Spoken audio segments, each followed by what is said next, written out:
Assalamualaikum warahmatullahi wabarakatuh. Kembali lagi di channel Jarwo Songha. Kali ini saya sudah berada di Desa Detusoko Barat, Kecamatan Detusoko, Kabupaten Ende, Provinsi Nusa Tenggara Timur. Kali ini saya akan mewawancarai Kepala Desa Detusoko Barat, yaitu Kak Nando Watu. Beliau merupakan salah satu kepala desa termuda yang ada di NTT. Di usianya yang ke-34 tahun, beliau juga pernah mendapatkan beasiswa ke Amerika Serikat. Tidak hanya itu saja, beliau juga berhasil menghantarkan BUMDes Detusoko Barat menjadi BUMDes terbaik se-Indonesia. Bagaimana kiprahnya? Mari kita ikuti wawancara saya.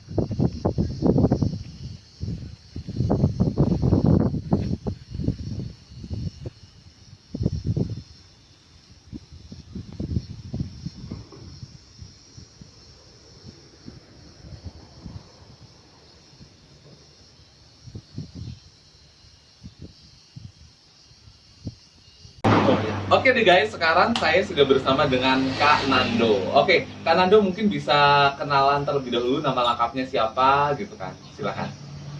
Baik, sahabat YouTubers di mana saja, saya Nando Watu, nama panggilan Ferdinandus Watu, lalu biasa saling dikenal Nando Watu.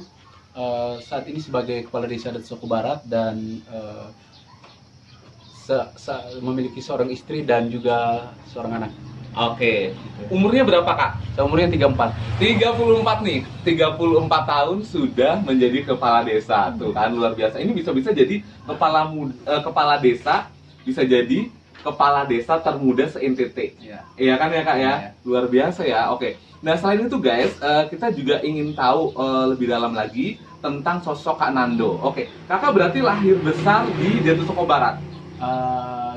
Tidak, berpindah-pindah sih. Oh gitu, lahirnya Ya, di mana? Saya lahirnya di Detusoko, lalu SD-nya saya di Kalimantan. Di Kalimantan? Di TW di Kalimantan Tengah. Oke. Kurang lebih 6 tahun. Uh-huh. Lalu lanjutkan SMP di Marsudiri Detusoko. Oke. SMA-nya saya di Seminari Mataloko di Bejawa. Oke. Lalu setelah itu karena awalnya rencana untuk jadi imam. Jadi sempat setelah 2 tahun saya sempat di Manggarai untuk melanjutkan untuk di SPD, ada satu kongregasi untuk menjadi pastor. Lalu lanjutkan di Ledelero, di STF Kada Ledelero 4 tahun studi di sana S1 filsafat. Dan setelah studi sempat berkecimpung juga di dunia media, floresbangkit.com, itu media online pertama di Indonesia Timur di tahun 2012. Wow, keren. Ya, lalu setelah itu saya sempat ngambil studi di Amerika. Oke. Pariwisata. Oke. Ya, nah, kita nanti mau ngobrol-ngobrol lebih dalam lagi nih Kak, gitu ya. Berarti Kakak kan sebagai orang asli sini, ya kan, lahir besar di sini walaupun berpindah-pindah tadi ya banyak tempat gitu kan ya. Sebagai seorang Sukulio, kemudian lalu melanjutkan ke Amerika, ya kan, sekolah. Namanya apa di sana? Namanya saya studinya satu program Fulbright. AMINEF ya, AMINEF itu American Indonesian Exchange Foundation, satu lembaga yang memberikan studi-studi mahasiswa Indonesia yang ke Amerika. Jadi ada aneka program dari Fulbright ini sendiri. Jadi ada yang program master, S2, lalu ada yang doktor. Tapi kita ini saya fokusnya yang non gelar, yang setahun di sana. Jadi saya ngambilnya tourism, pariwisata, tourism and hospitality management. Lalu memang itu saya ngambilnya selama setahun, 2014-2015. Oke, berarti selama 2014 sampai 2015 ya kan? Itu di Amerika gitu. Nah, bagaimana awalnya ataupun bagaimana ceritanya Kakak bisa mendapatkan beasiswa ke Amerika? Oke, ini menarik ya pertanyaannya. Memang tahun-tahun 2013-2014 itu internetnya susah. Betul. Jadi waktu itu syukur saya bekerja sebagai salah satu kontributor media online floresbangkit.com. Jadi kebetulan saya juga waktu itu sebagai sekretaris Tourism Management Organization TMO KDOND, dan di situ ada wifi, jadi kita mendapat akses informasi di sana. Dan selain itu juga kesusahan untuk mendapatkan berbagai macam apa yang saya di Detusoko ke ND itu harus sejam. Jadi mendapatkan informasi segala macam itu harus saya turun ke ND untuk browsing informasi di internet tentang program beasiswa itu sendiri. Dan syukur ada salah satu dari staff dari AMINEF yang sempat ke ND untuk promosi program, dan kita sempat ikut dan mulai berkenalan dan wawancara. Akhirnya step by step saya coba mengikuti, dan syaratnya harus TOEFL. Jadi Oke. kita harus ikut TOEFL dulu, lalu awalnya saya ngambil sebenarnya ngambil untuk studi ke Amerika tuh ngambil citizen journalism karena Oke. background saya ngambil di ini, lalu namun karena saya juga waktu itu sebagai sekretaris TMO dan bergerak di dunia pariwisata ya. Jadi banyak bergerak di dunia pariwisata dan namun konten esainya ketika ditanya itu banyak berbicara tentang tourism. Oke. Nah, akhirnya ketika pas sempat wawancara di Jakarta untuk lolos untuk program ini justru disarankan oleh mereka yang memberi beasiswa, panitia, gimana kalau kamu ngambil tourism saja, kayak gitu. Akhirnya sudah. Oke. Nah, kemudian sampai akhirnya kakak lulus dan kemudian tinggal di Amerika selama 1 tahun. Bagaimana waktu itu kakak harus menyesuaikan kondisi di sini? Namanya kita di kampung ya kak ya. Kemudian tiba-tiba langsung jedak gitu kan ya, langsung ke Amerika gitu kan yang sudah mungkin 180 derajat kondisinya berbeda gitu. Bagaimana kakak melakukan penyesuaian-penyesuaian? Jadi baik, memang awalnya memang saya bahasa Inggrisnya juga kita masih jatuh bangun ya, tapi memang TOEFL lumayan waktu itu 400-an lebih. Dan karena ini short course selama setahun, jadi TOEFL tidak terlalu menjadi penentuan utama. Namun karena ini program CCIP, Community College Initiative Programming, fokus yang orang yang sudah berpengalaman kerja 1-2 tahun baru kita bisa ngambil kayak gitu. Nah, menariknya adalah selama di Amerika itu saya kuliah selama 2 semester dan ambil tentang pariwisata, dan di sana saya dapat banyak pembelajaran karena ini saya berkumpul dengan teman-teman yang international student. Jadi ada yang dari Pakistan, ada dari India, ada dari Brazil, ada juga dari beberapa negara Eropa dan juga Afrika. Jadi kita ngumpul. Waktu itu kita dari Indonesia yang lolos itu untuk program ini ada 40-an orang. Oke. Dan kita terbagi ke beberapa negara bagian di Amerika. Amerika kan ada banyak negara-negara bagian, dan Kakak di mana waktu? saya di Miami memang di bagian selatan di Amerika. Lalu studinya tentang pariwisata, dan selama di sana kita selain kuliah tapi juga ada, karena dari program ini kita juga ada 3 poin di sana. Ada dalam hubungan dengan community, jadi ada community service juga. Oke. Jadi kita menariknya di sistem pendidikan di sana selain kita kuliah, tapi kami harus selama 1 semester itu 100 jam itu harus volunteer. Wow. Relawan. 100 jam itu. Waktu itu kakak volunteernya di mana? Karena di kampus itu disiapkan selalu space-nya. Oh, biasanya kamu ini ada open space-nya untuk kamu bisa kegiatan di sini selalu diberikan di kampus. Oke. Ini yang menarik dari studi di Amerika. Wah, Karena di keren. dalam saya rasa baru diadopsi saat ini untuk sistem yang ada dengan menteri sekarang ini. Misalnya di dalam 1 semester itu sejak misalnya 1 mata kuliah itu sudah ada dibagi beberapa persen. Jadi persentase ada kehadiran, ada persentase ujian, persentase tiap kali kita masuk kuliah harus minimal kita membuat paper, dan minimal satu lembar, satu halaman berkaitan dengan tema yang ada. Lalu di situ juga kita sejak di awal masuk semester sudah disampaikan proyek akhirnya apa. Jadi lalu ditambah dengan yang kita volunteer selama 100 jam itu. Oke, wah menarik sekali ya ternyata studi di Amerika ya kak. Ya. Saya jadi pingin kuliah juga nih kak. Oke, jadi kakak selama 1 tahun di Miami, Amerika Serikat. Nah kemudian pada saat kuliah ada nggak sih kak kendala-kendala yang kakak hadapi? Oke, baik. Ini terkait dengan kendala dalam hubungan dengan ketika beradaptasi dengan namanya culture shock. Oke, culture shock. Itu ketika di sini di Amerika, misalnya saya di Miami, waktunya sama di sini. Biasanya hanya di sini pagi jam 9 pagi misalnya, di sana pasti jam 9 malam. Ya, bersamaan dengan itu. Oh oke. Jadi lalu saat penyesuaian awal itu 3 bulan awal itu dari sisi bahasa, lalu yang kedua dari sisi makanan.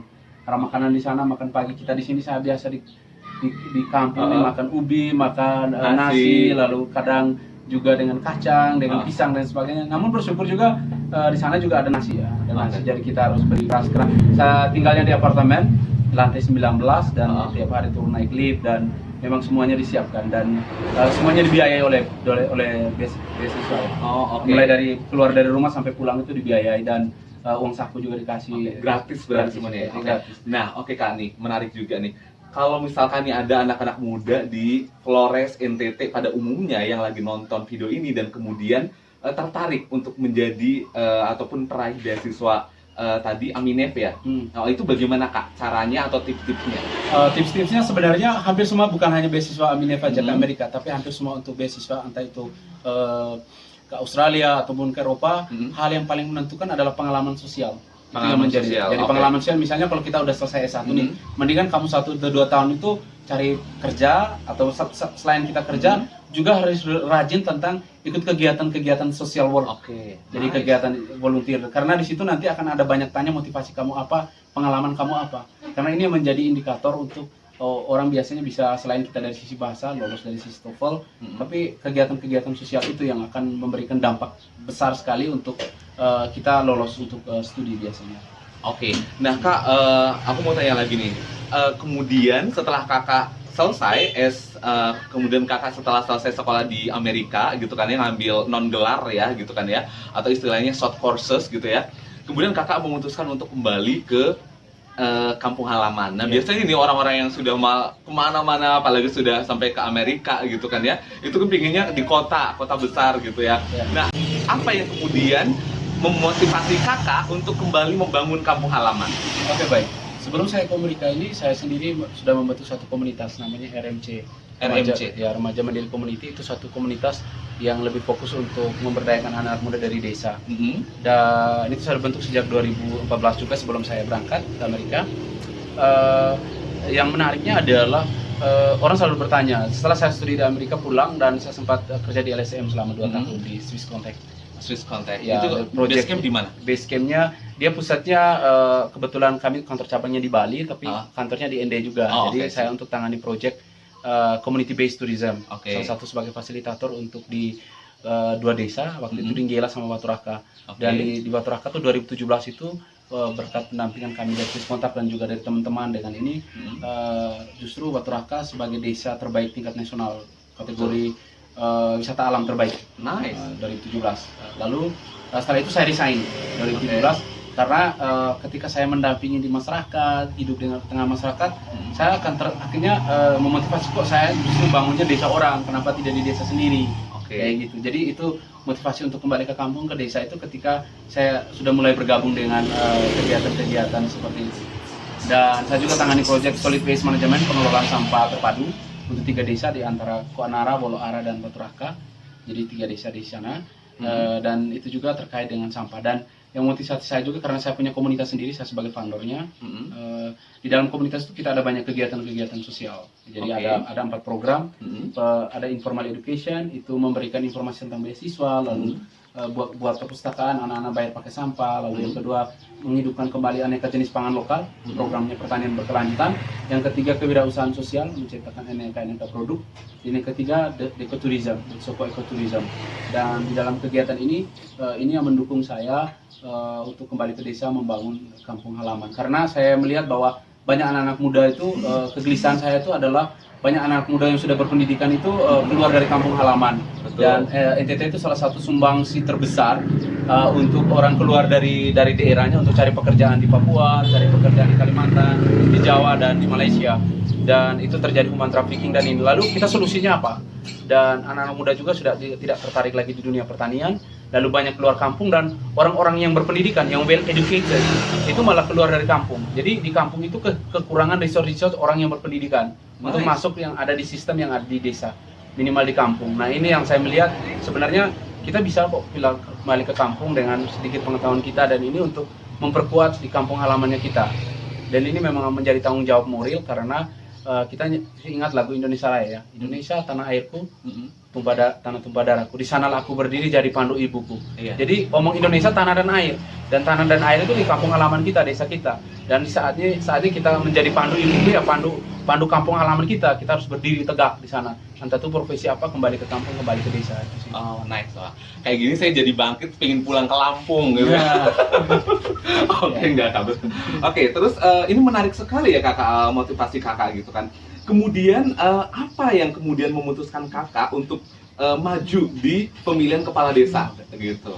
Jadi baik, awalnya memang saya di komunitas ya, di Kunumpir, kita kegiatan di komunitas, dan dalam komunitas tuh kami buat aneka kegiatan pelatihan, misalnya kewirausahaan, anak-anak dari luar belajar di desanya kita, di kampung. Lalu awal startnya masih dari dusun, satu dusun saja. Oke, dusun apa itu? Dusun Bolobudu, dusun saya sendiri. Oh, di atas itu ya? Dekat situ, Oke, ya. Beo. Jadi di dusun itu akhirnya berkembang, kemudian orang akhirnya kan banyak narasumber dari luar, teman-teman dari Jakarta, ada juga dari Jawa, lalu wisatawan juga datang. Kita startnya mulai dari dusun. Nah, ketika kegiatan mulai dari dusun dengan sekian, akhirnya orang-orang melihatkan masyarakat, karena di masyarakat itu orang butuh melihat apa yang kita sudah buat. Betul. Nah, itu karena latar belakang pendidikan itu tidak menjadi satu jaminan bahwa orang siap untuk percaya kamu membuat jadi kepala Yang penting desa kita atau kerja apa kerja juga. dulu, Oke. gitu, dan melihat bukti kamu apa dulu, karena itu yang paling simpel di hadapan masyarakat. Karena apalagi kita masih muda dengan kultur Flores, apalagi budaya Lio yang sangat kental, orang dengar pasti yang orang tua dengan sekian. Nah, gimana kita anak muda mendapatkan tempat di hati mereka? Nah, salah satunya adalah kamu tunjukkan dengan karya. Orang milenial, anak muda itu harus tunjukkan dengan karya. Jadi saatnya ketika kita ngomong akan yang lebih baik, biarkan saat ini tuh karya yang berbicara. Karya kita apa yang berbicara ya. Bukan lagi ngomong lagi ini, tapi kamu sudah punya produk apa, kamu sudah buat apa. Betul, berarti awalnya kakak memberdayakan Iya. pemuda-pemuda setempat Iya. gitu kan ya, agar lebih berdaya lagi dengan berbagai macam kegiatan yang tadi sudah kakak jelaskan. Iya. Dan kemudian kakak termotivasi dan mereka pada mendukung supaya kakak maju ke Kepala desa. pemilihan kepala desa. Oke. Ya, Nah, dan menariknya juga Uh-huh. saya menggunakan sistem yang ada. Jadi kita berkolaborasi dengan kelompok tani. Oke. Kelompok tani ada namanya kelompok tani Bunga Lomu. Ini bentukan juga orang tua dulu. Oke. Dari tahun 1986 sampai sekarang masih ada. Wow, 1986. 1986. Jadi ketika saya melakukan berbagai kegiatan kolaborasi dengan sistem yang ada di desa dan kelompok tani, macam kegiatan pelatihan pertanian dengan ini, lalu kemudian kita juga ketika wisatawan datang tamu, mereka nginap di rumah-rumah penduduk. Jadi impact-nya ada untuk pada masyarakat. Dan Iya. itu yang membuat ketika kita sering buat gebrakan kecil-kecilan di desa dan ini, akhirnya wah, kenapa kamu tidak sekalian coba ini, mau jadi kepala desa, coba calon. Wah, Akhirnya calon, keren. dan calon kami ada tiga orang, dan itu ada yang satunya umur 50 tahun ke atas, yang satu 40-an, dan saya 30-an. Dan akhirnya syukur saya lolos dengan pemilih itu 400 lebih, dan saya Wow. ya suaranya 270-an lah. Wow, setengahnya lebih ya, Ya, hampir setengah lebih, 50 ke atas ya. Ya. Oke. Nah, kemudian setelah kakak terpilih, kemudian kakak membuat berbagai macam gebrakan-gebrakan. Nah, ada nggak sih kayak misalkan, itu masih muda gitu kan, kayak gitu, ada nggak sih? Ya memang tantangan ketika kita hidup di masyarakat itu selalu ada. Oke. Tapi saya selalu berpikir positif, itu selalu utama, karena ketika kita berpikir positif mulai dari dalam diri, sebenarnya kita memancarkan energi positif ke alam sekitar. Nanti pasti dengan sendirinya dunia juga akan bentuk positif. Nice. Jadi ketika ada orang berkomentar negatif tentang kita, sebenarnya mereka lagi care dengan kita. Oh, betul. Lagi perhatian, hanya cara mengungkapkan perhatian itu yang berbeda. Ada yang bisa, wah boleh nih, bagus juga, bolehkah kami ikut? Tapi ada yang sirik juga kan. Tapi sebenarnya lagi care. Tidak mungkin mereka tidak memantau kita. Kalau Betul. mereka, wah dia ini, pasti minimal mereka sudah punya background research-nya. Oh dia Iya. sudah buat apa gini. Jadi sebenarnya lagi care dengan Oh, betul. kita. Saya pernah ada yang ini. Jadi kalau ada orang yang nggak suka sama kita, itu artinya orang itu sedang care dengan Care. kita, tapi dengan cara yang Cara berbeda. berbeda menyampaikan. Maka cara kita menyikapinya pun harus dengan kepala dingin, dengan santai gitu ya kak. Ini menarik banget. Oke. Nah kemudian kakak membuat BUMDes ya. Ya. Dan katanya BUMDes ini ataupun badan usaha milik desa terbaik ya. Hmm. Itu se-NTT atau se-Indonesia ya kak ya? Se-Indonesia. Se-Indonesia. Ya, Nice. betul. Itu gimana ceritanya dan BUMDesnya dalam bentuk apa? Jadi gini, jadi untuk BUMDes sendiri sudah dibentuk sejak 2017. Saya sebetulnya dipercayakan sebagai direktur sebelum sebagai kepala desa, dan kita mendapat suplai dana dari pemerintah desa 50 juta. Oke. Dari uang 50 juta, kita di BUMDes ada 2 unit usaha, ada unit perdagangan dan ada unit perdagangan, unit pariwisata. Di dalam unit pariwisata sendiri kita ada siapkan paket wisata dan juga homestay. Lalu unit perdagangan itu ada produk-produknya, ada sayur-sayuran kayak ini yang lagi dijual, lalu ada produk-produk ini. Oh, ada ini ya. kopi, lalu ada sorghum, ada beras Oke, merah. kita bisa lihat ya kak Ada ya. kopi juga. Siapa tahu nanti yang nonton Iya, iya. ini kan. Ini Oke, produk beras oke. merah gitu. Nice. Eh, Ini Mona ya. Iya, Ini ada juga kopi. Ini juga. Golulada juga. Wah Ya, banyak banget ya. ya, maksudnya ini produk dari teman-teman, displaynya Oke. di sini. Oh ini produk dari Ada BUMDes di sini ya berarti ini ya. produk dari BUMDes. Nih. Lalu juga ada adik-adik. Ini saya punya adik-adik, ini mereka anggota BUMDes. Anak Nice muda. nih. Kita Anak-anak memberdayakan muda. anak muda untuk Wah, bisa keren banget. berkolaborasi di BUMDes. Ini ada Binta, ini ada Owen, ini ada beberapa sayur yang lagi siap lagi kita dikirim nanti. Oh nice, ini yang sayurnya akan dikirim saya ya. lagi siap untuk kemasan nanti untuk dikirim. Wow. Dan Keren. nanti kita lagi coba untuk ini produknya nanti selain sayur-sayuran yang ada, yang menariknya adalah kami berbasis digital saat ini. Kita berkolaborasi. Menjadi poinnya adalah ketika pandemi Covid kemarin semuanya ditutup, pasar ditutup, sayur-sayurannya juga petani lagi sayur-sayuran lagi siap panen. Akhirnya kita coba jual online. Nah, ketika jual online, kami awalnya startnya bekerja sama dengan Kuskupan Agri ND tanggal Covid-19. Oke. Nah, akhirnya berkolaborasi dan dalam perjalanan ditanggapi secara positif oleh Kementerian Desa. Dan ini menjadi melihat ada inisiatif dari lokal, semacam buat lokal marketplace. Akhirnya kita buat template bersama dan dengan dibantu juga dari Kementerian Desa, itu dapurkita.bumdesmart.id. Template program. Dan orang pesannya pakai berbasisnya aplikasi, sehingga pesan ini sudah langsung ngantar. Kita buka order sayurannya itu seminggu 2 kali, hari Rabu dan hari Sabtu. Iya, jadi banyak usahanya ya. Iya, Ada iya, selain iya. ada kopi, Ada beras merah, Iya, kemudian ada sorghum juga, Sorghum, gitu ya. Juga ada sayur-sayuran. Iya, iya. Ya, itu banyak sekali. Iya. Nah, kemudian sampai akhirnya terpilih jadi BUMDes terbaik se-Indonesia, gimana ceritanya? Terpilih sebagai BUMDes terbaik Indonesia itu karena yang pertama, dalam hal ini kita pandemi Covid kemarin itu justru menjadi peluang untuk kita berwirausaha, dan apalagi di desa ya, di desa kita support untuk di orang-orang di kota. Kita buka marketnya dari Ende dan Maumere. Jadi sayur-sayuran dari petani kita distribusikan ke teman-teman di kota, dan juga memanfaatkan yang teman-teman ojek. Kita berkolaborasi dengan ojek, kolaborasi dengan para pemilik kendaraan untuk antar sayur-sayuran yang ada. Jadi impact yang ada ini lalu kita menggunakan skema digital, dan ini sebagai satu aktivitas inovasi yang orang lihat. Kenapa ini menjadi BUMDes yang terbaik, dan bagaimana pemanfaatan digital di desa dengan sumber sarana. Saat ini kami wifi belum ada, tapi kita berbasis pulsa data dengan ini. Tapi sebenarnya inovasi kecil ini untuk pengembangan dari BUMDes yang ada, itu sih. Oke, wah ini sangat menarik sekali ya Kak ya. Jadi memang kiprahnya luar biasa, dan memang mau ketemu dengan Kak Nando itu luar biasa sih Bung ya Kak ya. Akhirnya juga bisa ketemu dengan Kak Nando, dan kemudian kita bisa ngobrol-ngobrol banyak hal tentang BUMDes juga, tentang bagaimana tadi Kak Nando bisa beradaptasi di Amerika Serikat. Oke Kak, terima kasih. Sepertinya kita sudah ngobrol terlalu lama, dan semoga obrolan kita bermanfaat untuk Anda semuanya. Untuk anak-anak muda, jangan lupa kembali ke desa, di kampung, karena di desa itu adalah halaman depan bangsa ini. Jadi kita butuh anak-anak muda untuk kembali ke desa, memperkuat sistem yang sudah ada. Pemerintah memberikan space yang cukup besar untuk di desa. Jadi siap untuk kembali ke desa. Salam. Oke, terima kasih Kak Nando. Ya. Guys, itu dia wawancara saya dengan Kak Nandowatu. Bagaimana? Keren kan sosok yang satu ini? Begitu banyak informasi-informasi baru yang kita dapatkan. Semoga video kali ini bisa menginspirasi Anda untuk melakukan sesuatu. Jangan lupa untuk kembali ke desa, membangun kampung halaman tercinta. Sampai jumpa di video-video berikutnya. Jangan lupa subscribe, like, dan komen, serta share video ini untuk siapa saja. Assalamualaikum warahmatullahi wabarakatuh.